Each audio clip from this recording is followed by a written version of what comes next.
I once had everything a man could want.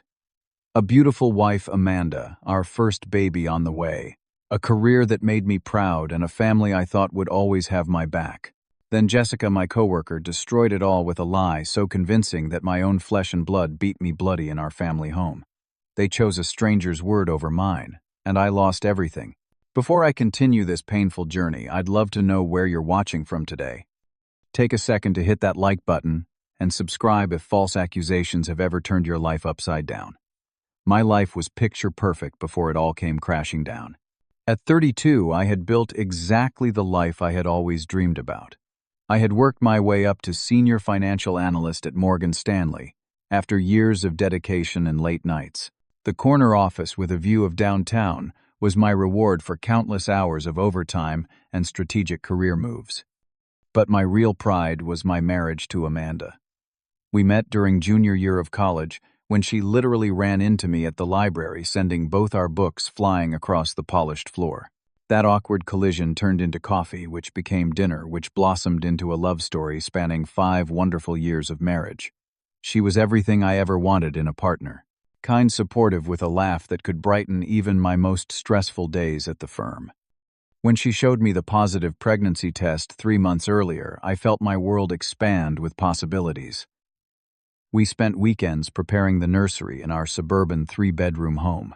The pale yellow walls I painted myself, while Amanda supervised from the doorway, one hand protectively over her barely visible baby bump.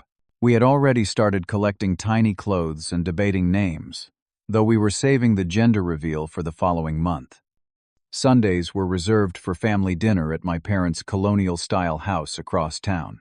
My father, a successful business owner himself, would grill while my mother fussed over Amanda, constantly bringing her extra pillows and herbal tea. These gatherings always included my younger brother, Tyler, who had recently moved back to town after finishing college. He looked up to me, always asking for career advice and relationship tips. I was proud to be his role model. Amanda came from a traditional family who initially had reservations about me. Her father was particularly protective, always watching me with suspicious eyes during family gatherings. Her mother was polite but distant, clearly believing their daughter could have done better. Still, I worked hard to win their approval, and things had improved once the pregnancy announcement softened their stance. Everything changed when Jessica joined our department 6 months ago. Ambitious and calculating, she quickly established herself as someone who played office politics like a professional chess master. She had transferred from the Chicago office with glowing recommendations and an impressive client portfolio. Our manager immediately paired us on several high-profile projects, impressed by our complementary skill sets. The first signs of trouble were subtle. Jessica would find reasons to touch my arm during presentations, or lean unnecessarily close while reviewing documents. I politely maintained professional distance, mentioning Amanda and the baby frequently in conversation. This seemed to irritate Jessica, though she masked it with tight smiles. When we landed the Peterson account, a major investment firm worth millions in annual revenue, our entire team celebrated. Jessica suggested we stay late to prepare the onboarding materials, insisting the 2 of us could handle it most efficiently without the junior analysts. As the office emptied, her behavior crossed every professional boundary. She perched on my desk wearing a deliberately unbuttoned blouse, suggesting we continue our celebration at the hotel across the street. "Jessica, I am happily married with a baby on the way," I said, firmly standing to gather my things. "I value you as a colleague, but this is completely inappropriate." Her expression transformed instantly, eyes narrowing with unmistakable anger. "Your loss," she said with a shrug that failed to mask her wounded pride. As she gathered her things to leave, she added casually, "You know, Isaac, people who reject me tend to regret it. I never forget." That night I told Amanda everything, wanting complete transparency. She appreciated my honesty, but I noticed a flicker of worry in her eyes. At 3 months pregnant, her hormones and emotions were already in flux. She asked several questions about Jessica, how long the inappropriate behavior had been happening, why I hadn't mentioned it sooner. I reassured her it was nothing to worry about, just an uncomfortable workplace situation I would handle professionally. "I trust you," Amanda said, finally, curling against me in bed. "But please be careful around her. Something about this woman feels dangerous." How prophetic those words would prove to be. 2 weeks later, I was sent to Boston for a 3-day client conference. The separation from Amanda was difficult, but we spoke every night by video, her face glowing as she shared updates about baby furniture deliveries and prenatal vitamins. When my flight landed back home, I called her from the airport, excited to return to our normal routine. No answer. By the time my taxi pulled into our driveway, I had called 6 times without response. The house was dark, and my key turned in the lock to find the security chain engaged from inside. I called out for Amanda, increasingly panicked, until her tear-streaked face appeared in the crack of the door. "How could you?" she whispered, her voice raw. After everything we built, the chains slid away and the door opened to reveal my wife's eyes, swollen and red, clutching a manila envelope. She thrust it into my chest and stepped back as though I might contaminate her. Inside were dozens of printed photographs, showing what appeared to be Jessica and me in compromising positions. Hotel receipts, with my credit card information.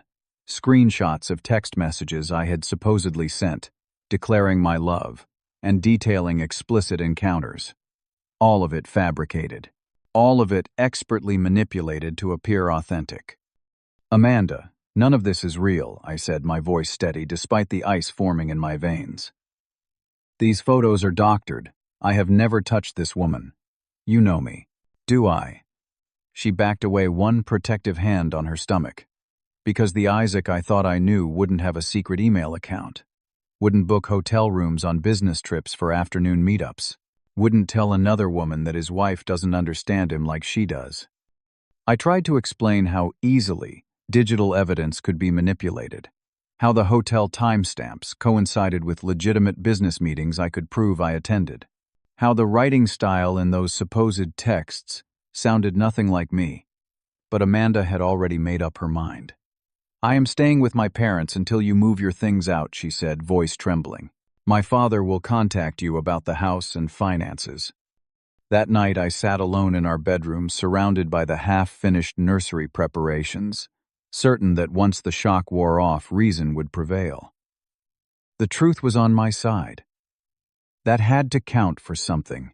I was wrong. Jessica's campaign against me expanded with terrifying precision.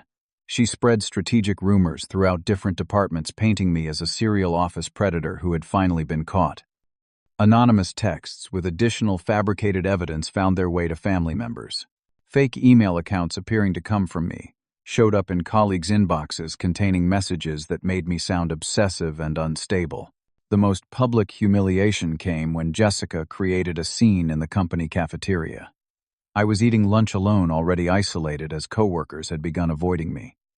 She approached with tears streaming down her face, loudly asking why I wouldn't leave her alone after she had repeatedly asked me to stop pursuing her.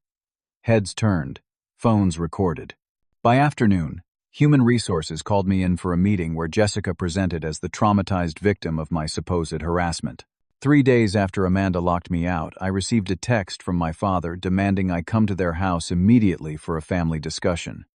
Believing this was my opportunity to explain the truth to everyone at once, I arrived feeling cautiously optimistic. The moment I walked through the door, I realized my mistake. The living room was filled with every family member: my parents, my brother, Tyler, Amanda, and her parents. Amanda sat on the couch, looking small and broken, supported by my mother, who had an arm around her shoulders protectively. Her parents stood like sentinels behind them, their expressions grim and unforgiving. "How dare you show your face here?" my father began before I could even sit down. His voice, which had always carried authority in our family, now dripped with disgust. "After what you have done to this poor girl, your pregnant wife, Dad, please, you have to listen. None of what you have heard is true. Jessica fabricated everything. If you would just let me explain how." The first blow came from an unexpected source. Tyler, my own brother, who had looked up to me his entire life, crossed the room in 3 quick strides and struck me across the face with enough force to send me stumbling against the wall. Blood immediately filled my mouth as my teeth cut into my cheek. "You lying piece of trash," Tyler snarled, advancing again. We saw the evidence. Photos, messages, everything. Before I could recover, my father joined him. The two men I had trusted most in this world became unrecognizable with rage as they continued the assault. Fists connected with my ribs, my jaw, my back, as I curled defensively. Through swelling eyes, I could see my mother watching silently, making no move to intervene. Amanda sobbed into her hands while her father nodded in grim approval. "You are no son of mine," my father declared when they finally stopped. I lay on the expensive Persian rug, blood seeping into the delicate fibers. "Get out of this house and never come back." They dragged me to the front door, my legs barely working, and threw me onto the manicured lawn for the neighbors to see. As consciousness faded in and out, I registered the sound of the door slamming. Family photographs that included my face stared out from windows like curious spectators to my humiliation. A neighbor I barely knew called an ambulance. The emergency room staff exchanged knowing looks when I explained my injuries came from a family disagreement. The nurse gently encouraged me to file a police report, but the responding officer seemed skeptical when I described being assaulted by my father and brother. "Family matters are complicated," he said, reluctantly taking notes. "Are you sure you want to press charges? This puts everyone through a legal nightmare, and prosecutors rarely pursue cases between family members without substantial evidence." 2 cracked ribs, a mild concussion, and 12 stitches across my eyebrow. Later, a courier delivered divorce papers to my hospital room. Amanda was seeking an emergency dissolution on grounds of adultery and emotional distress. Her lawyer had already filed for temporary full custody of our unborn child. Most shocking were the allegations of domestic violence peppered throughout the legal documents, claims that I had intimidated and verbally abused Amanda throughout our marriage. Lies to strengthen her case, fabricated wholesale to match Jessica's false narrative. When I returned to our apartment, neighbors avoided eye contact in the hallway. One mother pulled her child closer as I passed, as though I carried some contagious moral disease. Within days, a letter from Morgan Stanley informed me of my immediate suspension pending an investigation into inappropriate workplace conduct. My access card was deactivated. My company email shut down. My savings evaporated under mounting legal fees as I fought both the divorce proceedings and workplace accusations. Then I discovered Amanda had emptied our joint accounts the day she received Jessica's fabricated evidence. My attorney, a harried public defender since I could no longer afford private representation, advised me to cut my losses and agree to Amanda's terms.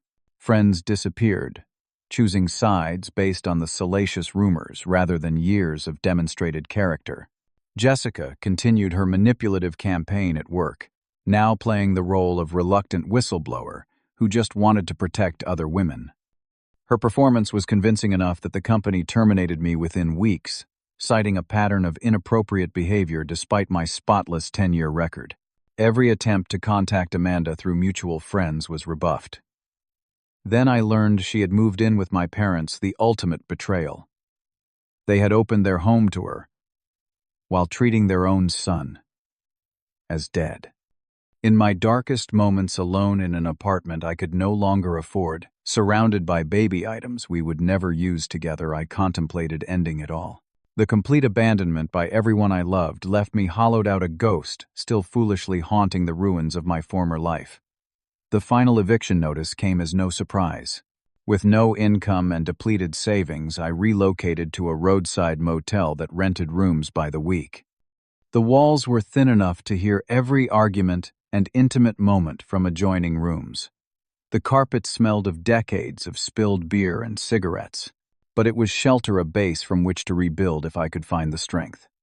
Job interviews inevitably ended with awkward questions about my departure from Morgan Stanley. References never called back. The financial industry operates on networks and reputation, both of which had been destroyed. I sold my watch, then my laptop, then finally my wedding ring to cover legal fees and food. My health deteriorated alongside my finances. Sleep became a luxury interrupted by nightmares. Meals were whatever I could afford, often just coffee and vending machine snacks. The weight fell off my frame until suits hung like empty sacks on a scarecrow. The motel manager, a gruff man who had seen every variety of human desperation, occasionally left day-old pastries outside my door without comment. Every attempt to contact family members met with silence or explicit rejection. My mother once answered the phone, listened to me, begged for 5 seconds of her time, then quietly said, "We have mourned you already, Isaac. Please respect that before disconnecting." My therapist, whom I could only afford to see through a community mental health program, suggested I document everything methodically. "Your story may not be believed today," she said, "but truth has a way of emerging over time." Then came the blow that nearly broke me completely. A former colleague called initially, just to check on me, uncomfortable sympathy in his voice. After awkward small talk, he hesitated, then asked if I had heard the latest office gossip. Amanda had been seen around town with Tyler, not as in-laws commiserating over a shared betrayal, but holding hands. Romantically involved. My brother and my pregnant wife. People think it started before. "Well before everything went down with you," my colleague admitted reluctantly. "Some think that might be why the family turned on you so easily. Tyler had already been telling them things about you, setting the stage. The child was born without my knowledge. The court denied my initial visitation requests, citing the ongoing instability in my life. Then came the newspaper announcement that shattered whatever remained of my heart, Tyler and Amanda's engagement with my parents' enthusiastic blessing quoted in the article. A family photo showed all of them together with my infant daughter, a new perfect unit formed by excising me completely. The family business, which I had declined to join in favor of forging my own path, now listed Tyler as partial owner. My inheritance and birthright redirected to the brother who had betrayed me most intimately. The completion of my erasure from the family seemed total. Then came an unexpected encounter that changed everything. I was leaving the courthouse after yet another frustrating hearing when I literally collided with Sophia, Amanda's sister. 5 years younger than Amanda, she had been away at law school during most of the drama. She had always been the intellectual of the family, observant and analytical, where Amanda was emotional and intuitive. Her first reaction was to recoil clearly, having been told terrible things about me. But something stopped her from walking away. Perhaps professional curiosity from her legal training, or simply the stark contrast between the broken man before her and the monster described by her family. "You look terrible," she said bluntly. "Being destroyed does that to a person," I replied. Against all odds, she agreed to coffee. For the first time since the nightmare began, someone actually listened to my full account without immediate judgment. Her legal mind picked at inconsistencies in the stories she had been told. She asked pointed questions about timelines and evidence. "Something never felt right about all this," she admitted finally. "Amanda was never a good liar, but Tyler always was. And this Jessica person seems too perfectly cast as the victim." Sophia revealed that she had her own doubts about the speed with which Tyler and Amanda had become a couple, about the convenient timing of it all, about Jessica's background, which no one had thoroughly investigated. "I cannot promise anything," Sophia said as we parted, "but I believe you deserve someone looking at this objectively." She became my unexpected ally, using her legal training to quietly investigate Jessica's claims and history.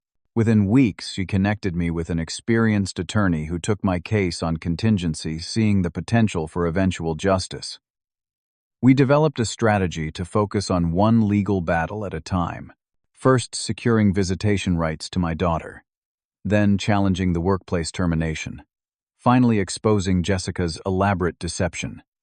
A former intern from Morgan Stanley contacted me through Sophia, revealing that Jessica had become obsessed with me from her first week, keeping photos of me on her phone and telling coworkers we had a secret relationship.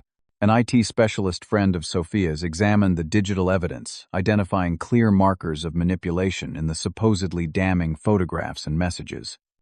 These small victories culminated in successfully challenging aspects of the restraining order Amanda had obtained. The court granted me limited supervised visitation with my infant daughter. The first time I held her 6 months old and completely unaware of the chaos surrounding her existence, I felt a renewed purpose. Despite Amanda's visible resistance and constant attempts to cut visits short, I had finally regained a small foothold in my child's life. Sophia then connected me with a financial firm in a neighboring state, vouching for my character and professional abilities. The offer was lower than my previous position and required relocation, but represented a fresh start. I found a small apartment in the new city, establishing the stable home environment necessary for continued access to my daughter. Regular calls with Sophia became my emotional lifeline. Her analytical perspective helped me approach each challenge strategically rather than emotionally. Our conversations evolved from case updates to deeper discussions about recovery and resilience. "You could have become bitter," she observed, during one late-night call. "No one would blame you." "Bitterness is just another prison," I replied. "I have been locked up too long already." The first time I genuinely laughed in months was during one of these calls, a small miracle that reminded me healing was possible, even after complete devastation. 16 years passed, each one a step further from the ruins of my former life. The financial director position I now held at a national corporation came with the security and respect I had once taken for granted. My home in a peaceful suburban neighborhood became a sanctuary, carefully designed to create the sense of safety I had lost so completely. Regular therapy had restored my emotional stability and self-confidence. The nightmares receded, replaced by measured optimism about the future. My relationship with my now 16-year-old daughter had survived, despite constant obstacles and interference. Though Amanda had primary custody, our daughter spent increasing time with me as she grew old enough to have her own opinions about the arrangement. Through it all, Sophia remained my steadfast ally. Our professional collaboration gradually evolved into friendship and eventually into something deeper. After years of cautious dating, mindful of the complicated family dynamics, we married in a small ceremony attended by a handful of close friends. She became not just my wife, but my partner in creating a healthy, trusting relationship founded on honesty and respect. The truth about Jessica eventually emerged, though too late to undo much of the damage. A former colleague contacted me with information that Jessica had been fired from her subsequent position for fabricating evidence against another married coworker.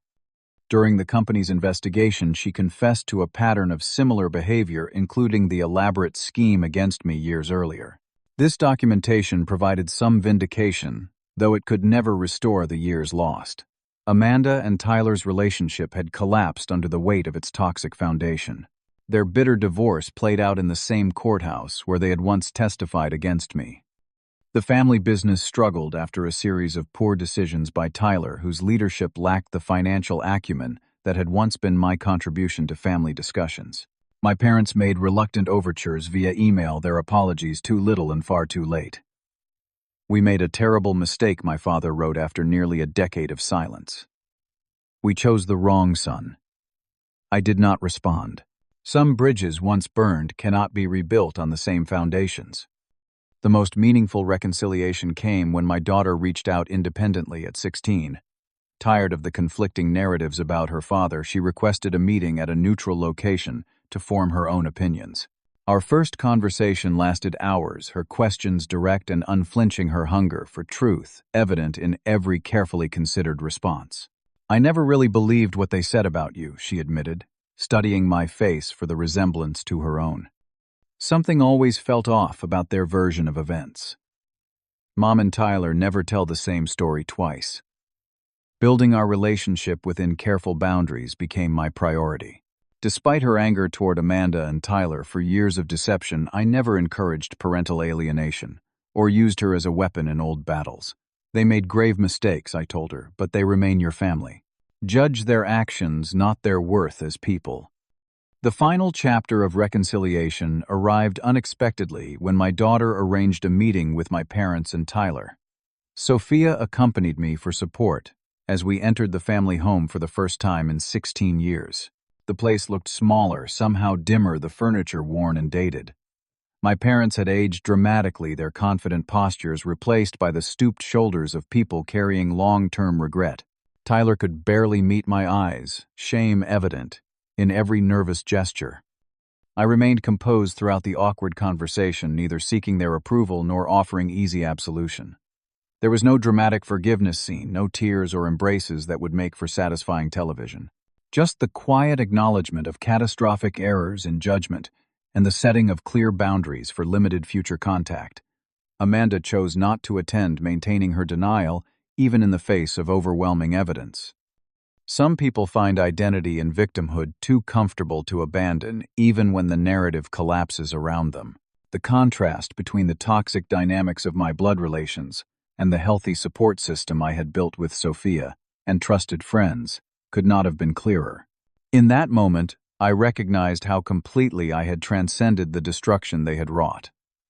The most valuable lessons from this 16-year journey came not from the betrayal, but from the rebuilding. Resilience is not an inherent quality, but a muscle developed through impossible challenges. Self-worth must be anchored internally when external validation is stripped away. Documentation and legal protection are not signs of distrust, but necessary shields against malice. And true family can be found in unexpected allies when blood relations fail their most basic obligations. Today, my peaceful home with Sophia provides the security I once thought permanently lost. My growing relationship with my daughter offers a connection to the future rather than fixation on the past. My professional life delivers both fulfillment and the material security to ensure no one can ever again leave me desperate and vulnerable. The darkest moments, the motel room with empty pockets and emptier hopes, seem like scenes from someone else's life. Yet, I carry them with me as reminders of the strength forged in that crucible.